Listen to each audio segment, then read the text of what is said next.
I'm Randy Meiklejohn, and when I'm having a stressful day at work, what I like to do to unwind is just leave the office for a while and go sing the national anthem at mass naturalization ceremonies for new American citizens. And they asked me to do this. Not just me, but a whole group of people. I sing with a men's chorus called the Sängerfest, which has been around since the late 19th century, and the music director is a friend of mine, Tom Berryman, who's married to my wife's friend Joan.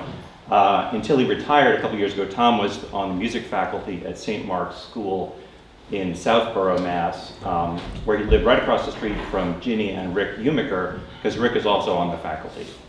So that's their Randolph connection. So we had one of these ceremonies in June, and it was a special one. Normally we sing at Faneuil Hall in Boston, which is this beautiful historic hall. And that works when you have 300 new citizens taking the oath. But for this one they had 3,000, or nearly 3,000. So they moved it to a new venue, which is the Heinz Convention Center, these colossal halls. There were going to be 12,000 guests, family members there. And Tom had his work cut out for him. It had to be a different sort of event, more singers to begin with, just for the size of the venue. And then he had to figure out how to have us practice going in and out of the hall. This is actually a session of the Federal Court of Massachusetts, so it's quite solemn. The federal judge is presiding, and the music opens and closes the ceremony. So we have to be kind of solemn about it.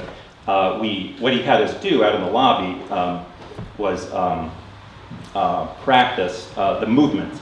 So we all came an hour early. First we practiced the music that we know, Star Spangled Banner and America the Beautiful, in 4 parts, a cappella. And while we're singing, in comes Ben Umiker, Ginny and Rick's son, say hello, nice to see people in Randolph, outside of Randolph. And later Charles comes. And Charles both had been students at St. Mark's, students of Tom's, and they know how to sing. You've seen them performing here at the charades too. He put us all in our sections, and after we did the music practice, he started putting us through these drills of moving from the 4 lines as we sing to the way we would sit in one long row in the front of the hall.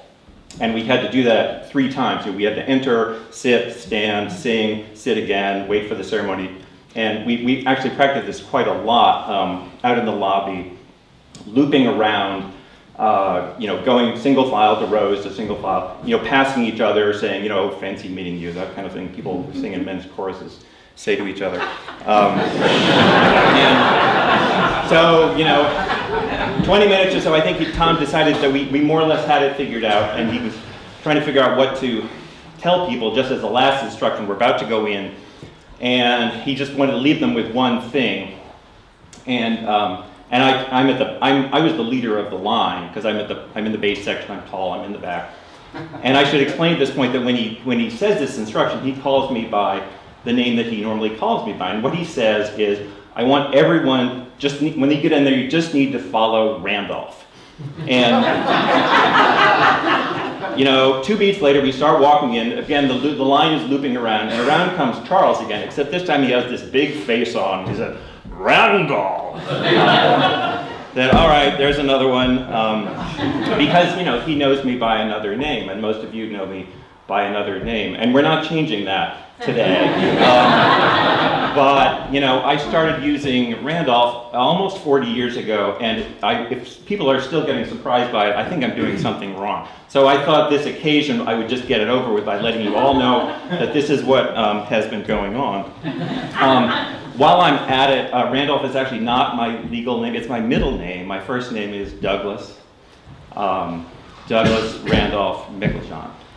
And there was a discredited theory that there was a Randolph story behind my whole name involving Douglas Horton, who Caitlin just mentioned. And Douglas Horton was standing here a little over 66 years ago performing the wedding ceremony for my parents.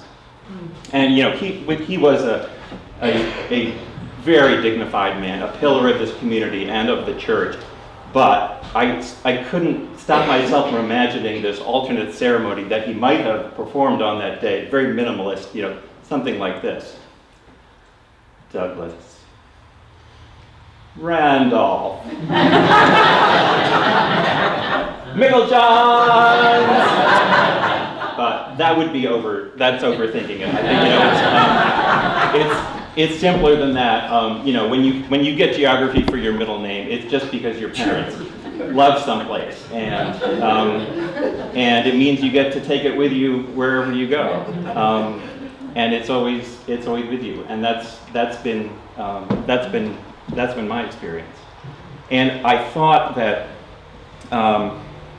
there must be some other people out there that this happened to them too. So, if you meet that person out there wandering around whose middle name is Nantucket, get his email address. I'd love to know how it played out for him.